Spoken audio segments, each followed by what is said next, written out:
प्रिय बोलवू सज्जनता दातारी न सुरपंथ एता अभ्यासे न मिले वो कृपा होय भगवंत। આવું સારું બોલવું, સારું ગાવું, આ બધી કુદરતી બક્ષિસ છે।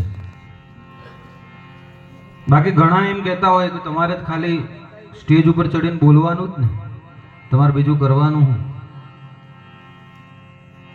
પણ એ તો તમે એક વખત સ્ટેજ ઉપર આવી અને હાર્મોનિયમ ઉપર બેસો, ગાવાની કોશિશ કરો, બોલવાની કોશિશ કરો, તો તમને ખબર પડે કે અહીંયા ક્યાં ક્યાંથી અને કેટલા કેટલા પ્રમાણમાં પરસેવા છૂટે છે।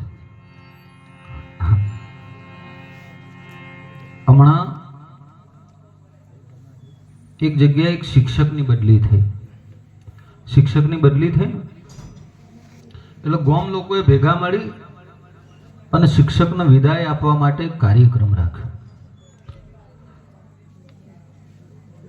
એ કાર્યક્રમની અંદર ગામના સરપંચ સાહેબની હાજરી, એટલે ગામ લોકોએ સરપંચ સાહેબને વિનંતી કરી કે આપણા ગામના એક બહુ સારા શિક્ષક, જેને 20-20 વર્ષ સુધી આપણા ગામની શાળાની અંદર સેવા આપી, એવા ભાઈ શ્રી નરોત્તમભાઈ, અને એ જ્યારે આપણી શાળામાંથી વિદાય લે છે તો એની માટે તમે થોડુંક બોલો।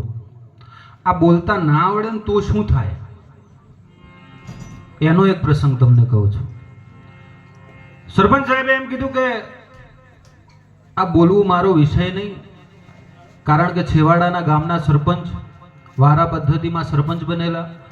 અમુક ગામ હોય ને એટલે ત્યાં વારા બાંધેલા હોય કે અમુક ટાઈમ સુધી આથમણા વાસના સરપંચ, અમુક ટાઈમ સુધી ઉગમણા મોલ્લાના સરપંચ, એટલે એ રીતે વારા પદ્ધતિમાં સરપંચ બનેલા। કોઈ દિવસ ચૂંટણીમાં બોલેલા નહીં, બોલવાનો કોઈ અનુભવ નહીં। એટલે સરપંચ સાહેબે ના પાડી કે ના, મારે નથી બોલવું। પણ ગામવાળાએ બહુ જીદ કરી કે ના, આપણા ગામના આટલા શ્રેષ્ઠ શિક્ષક અને એની બદલી થતી હોય એટલે તમારે થોડું ઘણું તો બોલવું પડે। એટલે મને કમાને પછી સરપંચ સાહેબે બોલવાની શરૂઆત કરી। જોજો હું બોલતા ના આવડે તો શું થાય। મને કમાને સરપંચે બોલવાની શરૂઆત કરી કે ભાઈઓ બહેનો, ભાઈ શ્રી નરોત્તમભાઈ આપણી શાળાના એક બહુ સારા શિક્ષક, અને ભાઈ શ્રી નરોત્તમભાઈની જ્યારે બદલી થતી હોય ત્યારે એમના વિશે 2 વાક્ય મારે બોલવા પડે કે ભાઈ શ્રી નરોત્તમભાઈ સાહેબ એટલો સારો શિક્ષક, એટલો સારો શિક્ષક, એટલો સારો શિક્ષક, છોકરું શાળામાં ભણવા જાય કે ના જાય, હાજરી પૂરી દેતા। સરપંચ સાહેબના વખાણ કરે છે। સાહેબ,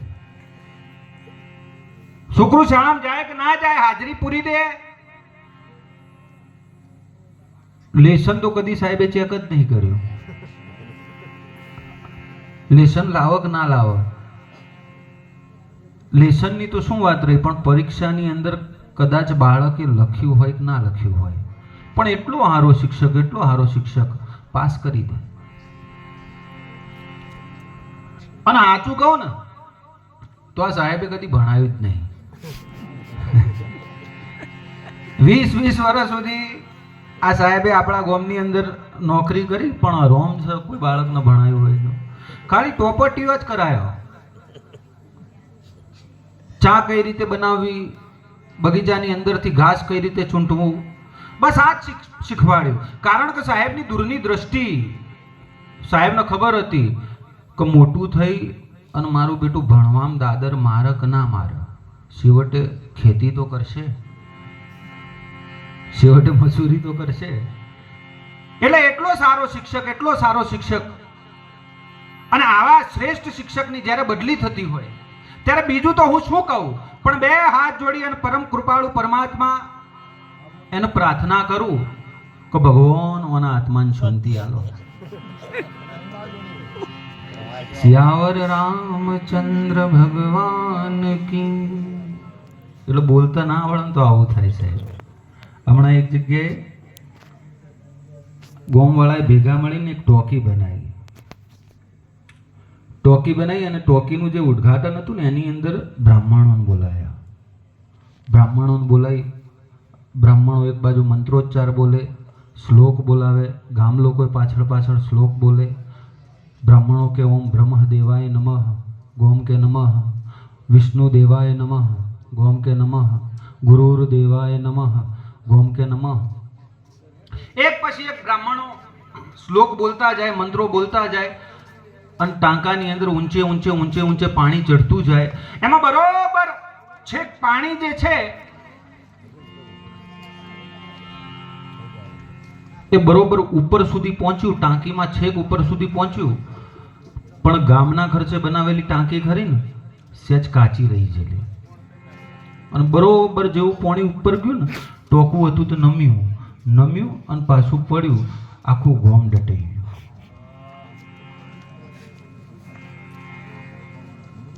આખું ગોમ ટોકાના નેચે ડટાઈ ગયું. હવે ગોમ ડટાઈ ગયું એટલે પછી પોલીસ આવી પંચનામું કરવા માટે. પોલીસે આવીને જોયું ગોમમાં કોઈ જીવતું જ નતું. હવે પૂછવાનું કોને? એક દૂર ટેકરા ઉપર એક માજી બચી ગયેલા. 70-80 વર્ષના એક માજી હતા, ચાલી નહોતા શકતા, એટલે ખાટલામાં બેઠા હતા. પોલીસ ગઈ માજી પાસે. માજીને જઈને પોલીસે પૂછ્યું કે માજી આ શું બન્યું, આ ઘટના શું બની, તમને ખબર? માજી કે હોવો કે આ આખું ગામ કઈ રીતે ડટાઈ ગયું. પછી માજીએ પોલીસવાળાને જવાબ આપ્યો કે બળ્યું થાય હું, અડધા દાડાનું ગોમ ટોકા ને બેહી અને કહેશે કે નમઃ.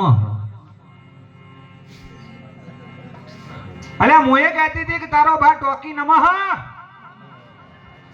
બરોબર નમઃ કર્યું તે ટોકું હતું જ નમ્યું અને ગોમ હતું જ ડટાઈ ગયું. એટલે આ વિષય સમજણનો છે સાહેબ. સમજણ જીવનમાંથી જાય તો જોયા જેવી થાય.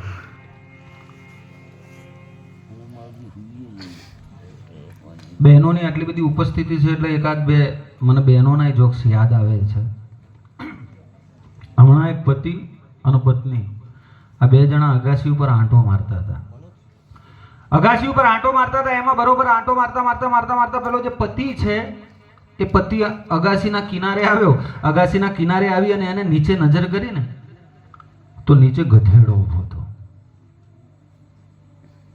ગધેડાને જોઈ અને પેલો જે પતિ જે છે ને એમ મરક દાંત કાઢે છે, થોડોક મનમાં હસે છે, થોડોક મલકાય છે. હવે અહીંયા બહેનો બેઠી હોય, માતાઓ બહેનોને ખબર જ હોય સાહેબ કે ભારતની જે સ્ત્રી છે ને, ભારતની સ્ત્રી દુનિયાનું ગમે એવડું મોટું દુઃખ જે છે એ સહન કરી શકે. એક બાળકને જન્મ આપવાની વેદના એ સહન કરી શકે, પણ પોતાના હોમો ઊભો પોતાનો પતિ દોઢું જોઈને દોત કાઢ સહન થાય? તરત પત્ની બોલી ગઈ, કોણ સા નેચા કોણ કુના હમુ દોત કાઢ્યા? પતિ કે અલ્યા કોઈ નહીં, આ તો તારા હગા છે. પત્ની હરખ પદોડી. પત્નીને એમ થયું કે મારું બેટું મારો ભાઈ મળવાનું કહેતો હતો, મારા કાકાનો છોકરો મળવા આવવાનું કહેતો હતો, કોણ હશે? અને બરોબર દોડતી પત્ની જે છે આમ અગાસીના કિનારા પાસે પહોંચી. અગાસીના કિનારાથી જેવી નીચે નજર કરી ગધેડો ઊભો હતો. બોલો હવે કેવું મગજ જાય? પણ પત્ની હતી ને, પતિના એ માથા ભારે છે. તરત પત્નીએ આમ આટલી લાંબી લાજ કાઢીને પત્નીએ પતિને કહ્યું કે હગાત ખરા પણ પૈણ્યા પછી ના. આ તો મારા જેઠ થોય. હમણાં એક પત્નીએ પતિને પ્રશ્ન પૂછ્યો કે આ પુરુષ મરી જાય તો ચો જાય? પેલો કે એ તો સ્વર્ગમાં જાય. હે? કે સ્વર્ગમાં એને શું મળે? કે સ્વર્ગમાં એને તો બસ અપ્સરાઓ, રંભા, ઉર્વશી, અપ્સરાઓ મળે. અને કે આ સ્ત્રી મળી જાય તો સ્ત્રી ક્યાં જાય? તો કે એ સ્વર્ગમાં જાય. તો એને કે ઉપર શું મળે? કે એને વધરું મળે, ચિંપાંજી, ગોરીલા. પણ હવે હોબળજો સાહેબ પત્નીનો જવાબ. પત્ની કે મારું બેટું તમારા હારું નહીં. પેલું કે ચમ? કે તમારે તો ઉપરે અપ્સરા, નેચે અપ્સરા, અમારા તો ઉપરે વધરું. સિયાવર રામચંદ્ર ભગવાન કી.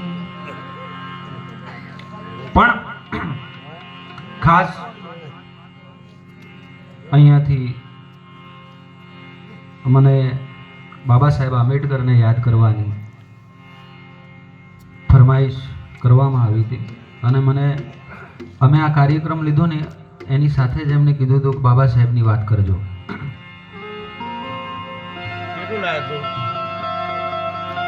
એટલે થોડાક શબ્દો એ મહાપુરુષ જે મહાપુરુષે અનેકોના ઘરોને અજવાળ્યા છે, જેને અનેક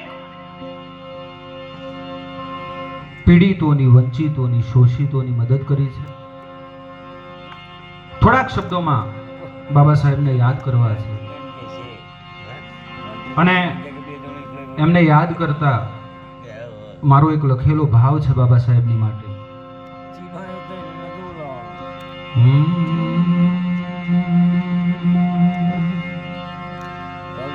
કાળી અંધારી આમાં કાંઈ હું જે નહીં, વરણ માથે પડી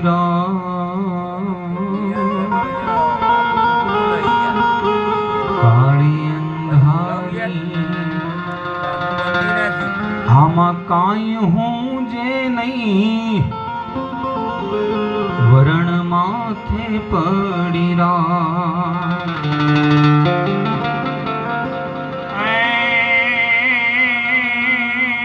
પ્રગટી જો તુઈ ભીમા કુંખે, હે પ્રગટી જો તું તેદી ભીમા કુંખે, નામ ધરી ભીમરાવ બાબા તારી કલમ ભારી, બહુજનોની જિંદગી તારી, બાબા તારી કલમ ભારી, એ અમારી જોને જિંદગી તારી.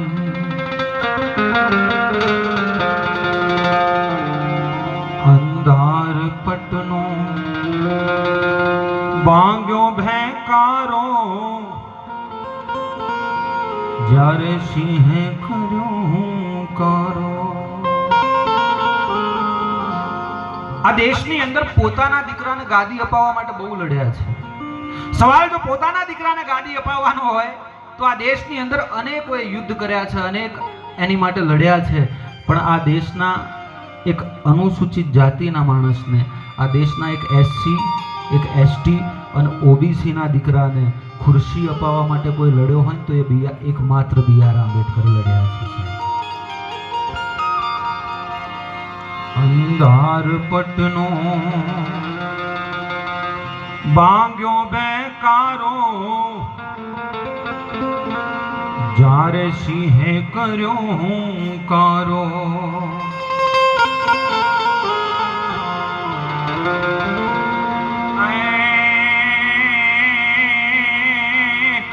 પછી ભેદ મિટાવીને વેદ સુણાયો,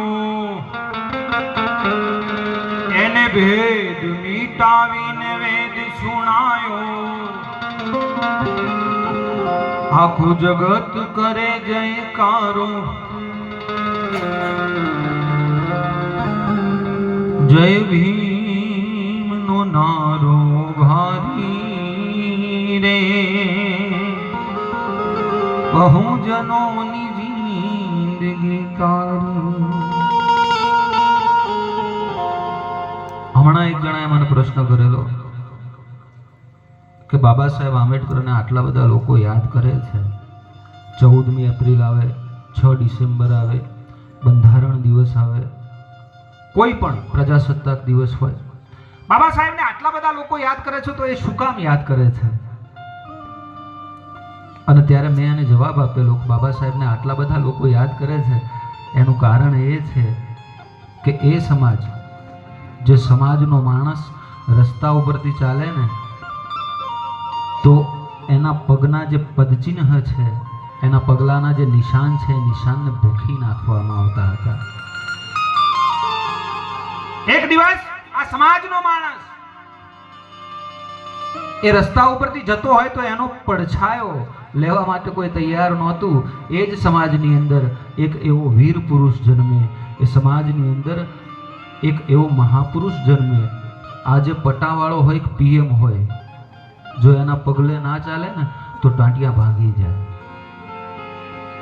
એના કાયદાના બાર પગ મૂકે ને તો પગ જુદા થઈ જાય. બાબા સાહેબ આંબેડકરને એટલા માટે લોકો યાદ કરે છે. ઘણી વખત આપણા સમાજની અંદરથી અમુક લોકો બાબા સાહેબની માટે એવું કહેતા હોય છે કે બાબા સાહેબ જો કોઈ બીજા સમાજમાં જન્મ્યા હોત તો વધારે આગળ હોત, કે બાબા સાહેબ બીજા કોઈ સમાજમાં જન્મ્યા હોત તો એ વધુ મહાન હોત.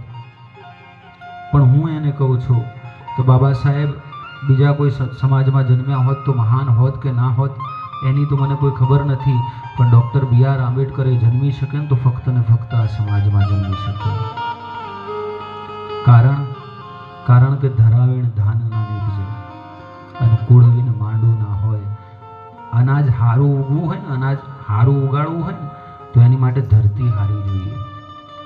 ધરાવીને ધાન ના નીકળે અને કુળવીને માંડું ના હોય. એડાગર આંબેડકર જન્મે જેની માં ભીમા હોય, કોઈ માં ભીમા જેવી માં હોય, કોઈ રામજી સકપાલ જેવો બાપ હોય, અને આ સમાજ બેઠો ને આ સમાજના ડીએનએ જેવો ડીએનએ હોય ને ત્યાં આંબેડકર જન્મે સાહેબ. જ્યાં ત્યાં આંબેડકરનો જન્મ. અને એટલા માટે હું આ સમાજના તમામ બાળકોને કહું છું, આ સમાજના તમામ યુવાનોને અમે કહીએ છીએ કે જીવનમાં બીજું કશું કરી શકાય કે ન કરી શકાય, પણ એક બહુજનના ઘરે જો આપણો જન્મ થયો હોય, એક દલિતના ઘરે જો આપણે જન્મ લીધો હોય તો જીવનમાં બીજું કોઈ કામ કરી શકાય કે ન કરી શકાય, પણ એક કામ અવશ્ય કરવું.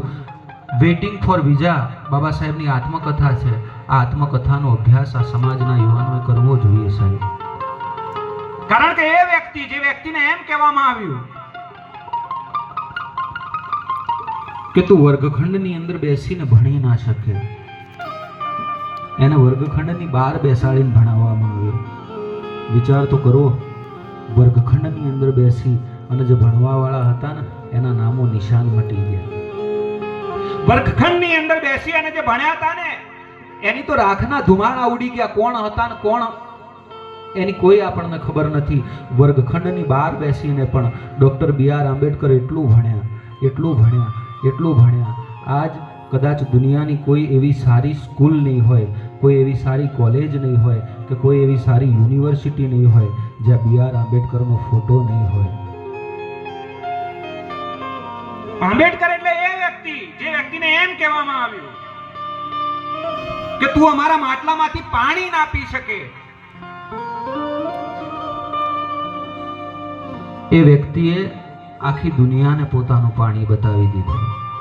જેની માટે બરાક ઓબામાએ એમ કહેવું પડે કે આંબેડકર આ જો કદાચ અમેરિકામાં જન્મ્યા હોત ને, આ પ્રતિભા જો કદાચ અમારા દેશમાં જન્મી હોત તો સૂરજનું નામ બદલી અને અમે આંબેડકર રાખ્યું હોત. બી.આર. આંબેડકર એટલે એ વ્યક્તિ, એક વખત આજ ગુજરાત અને આજ ગુજરાતના વડોદરાની અંદર જેને કોઈ મકાન ભાડે આપવા તૈયાર નહોતું, ભાડે કોઈ ઘર આપવા તૈયાર નહોતું, અને આજ એ વ્યક્તિ આ કરોડો બહુજનોના હૃદયમાં ઘર કરીને બેઠો છે. એટલે હું આ સમાજના યુવાનોને કહું છું, આ સમાજના બાળકોને કહું છું કે જીવનમાં ક્યારેય મોટિવેટ થવાની જરૂર પડે ને તો બાબા સાહેબને વાંચી લેજો. કારણ કે Baba Saheb Ambedkar is a brand of motivation. એ મોટિવેશનની એક મોટી બ્રાન્ડ છે. એક નાનકડો પ્રસંગ મને યાદ આવે છે.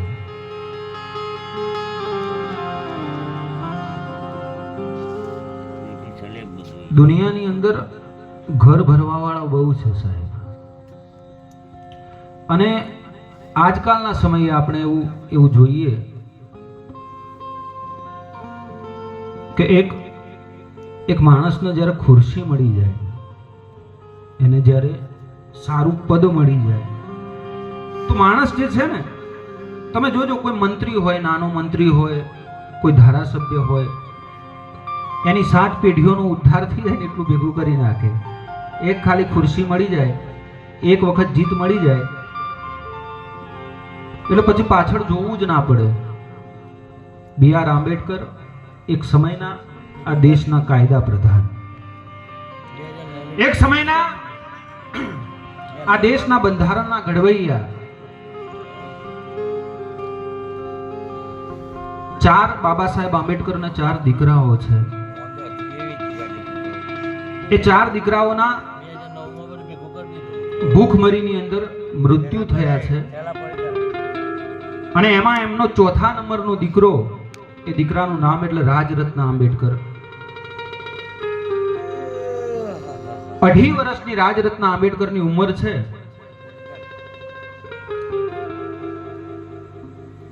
બાબા સાહેબ આ સમાજના પ્રશ્નો લઈ, આ દેશની મહિલાઓના પ્રશ્નો લઈ, આ દેશના મજૂરોના પ્રશ્નો લઈ, આ દેશના દલિતોના, વંચિતોના, શોષિતોના પ્રશ્નો લઈ અને કોર્ટની અંદર ધક્કા ખાય છે. ઘરે એમનો લાડકવાયો દીકરો, 4 વર્ષનો દીકરો રાજરત્ન બીમાર છે અને એકાદ જગ્યાએ આંબેડકરે લખ્યું છે કે આ દીકરો મને બહુ વાલો છે.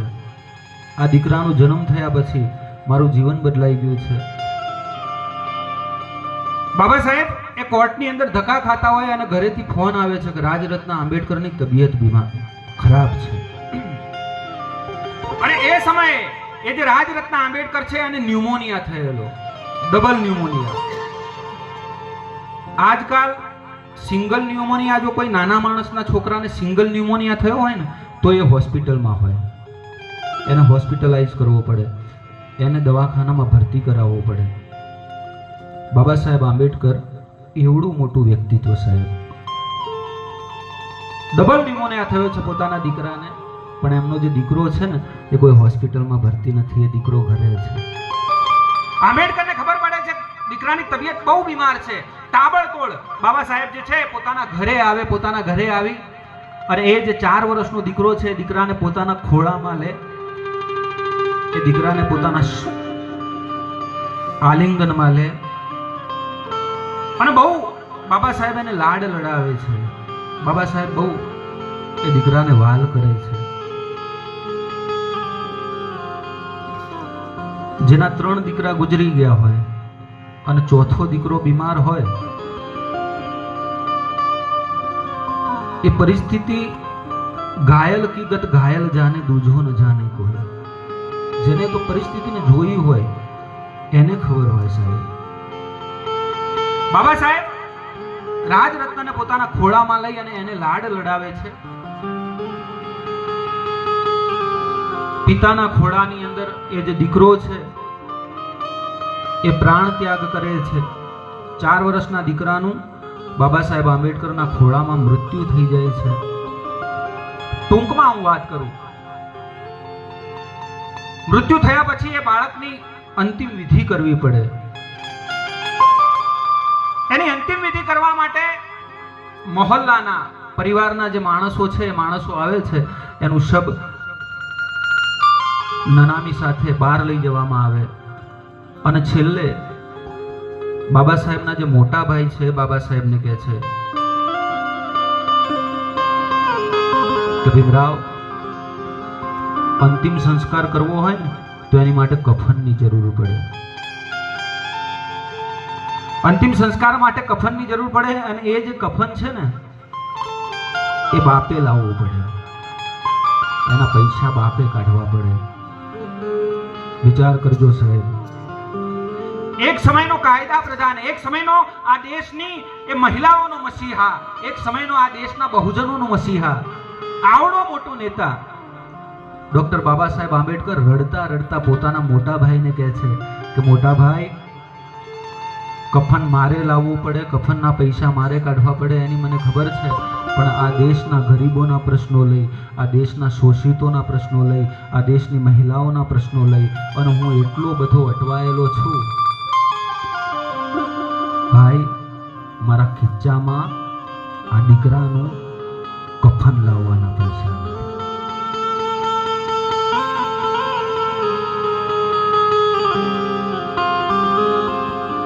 આજકાલ એક એક નાનું પદ મળી જાય ને માણસને તો માણસ એની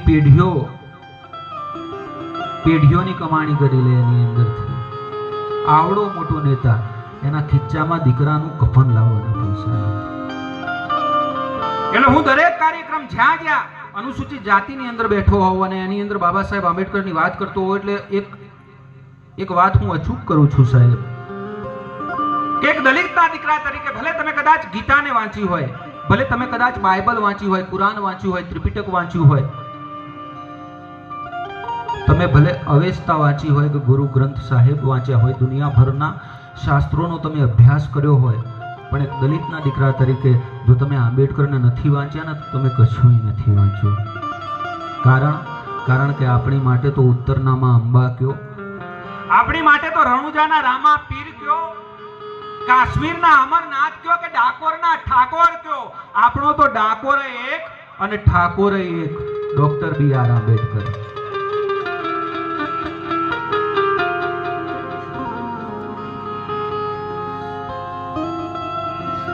અને એક મારી ખાસ વિનંતી છે સાહેબ,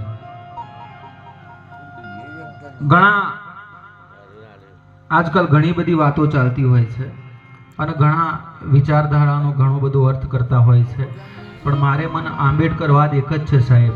પાડોશીનો દીકરો એ જો નોકરી લાગે અને તમને આનંદ થાય ને તો હું સમજુ છું કે તમારી અંદર હજુ આંબેડકરવાદ જીવે છે, તમારી અંદર એક આંબેડકર જીવે છે. કોઈ એમ કહે છે કે આંબેડકરનો જે ધર્મ હતો એ બૌદ્ધ હતો, કોઈ એમ કહે છે કે આંબેડકરનો ધર્મ જે હતો એ હિન્દુ હતો, પણ હું એમ કહું છું કે આંબેડકરનો જો કોઈ ધર્મ હોય તો એ આ સમાજ હતો સાહેબ. અને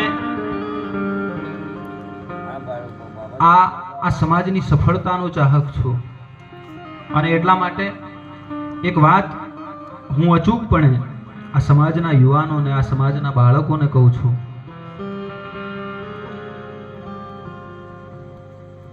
કોઈ મોટી પોલિટિકલ પાર્ટી હોય, કોઈ બહુ મોટું સંગઠન હોય કે પછી કોઈ મોટો રાજકારણી હોય, કોઈ પોલિટિકલ મોટો લીડર હોય, કોઈ આ સમાજનો સર્વાંગી વિકાસ ન કરી શકે. પોલિટિકલ પાર્ટીની જરૂર છે, સારા લીડરોની જરૂર છે,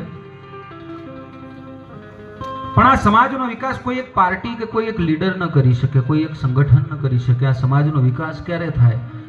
જ્યારે મજૂરી કરવા વાળાનો, પાવડો લઈ અને ખેતરમાં મહેનત કરવા વાળાનો, કારખાનાની અંદર હીરા ઘસવા વાળાનો, કોઈ કડિયા કામ કરવા વાળાનો દીકરો જ્યારે પોલીસની કે વકીલની કે શિક્ષકની આવી નોકરી લઈને બતાવે ને તો આ સમાજનો વિકાસ થાય. એટલે છેલ્લે બાબા સાહેબનો આપેલો જે મંત્ર છે, મંત્ર બોલી અને મારી વાણીને વિરામ આપું. ગોવિંદભાઈને ફરી પાછો કહું કે આવી અને બાબા સાહેબ માટેના એકાદ બે ભજન એ અહીંયાથી રજૂ કરે. શિક્ષિત બનો, સંગઠિત બનો અને સંઘર્ષ કરો. જય ભીમ.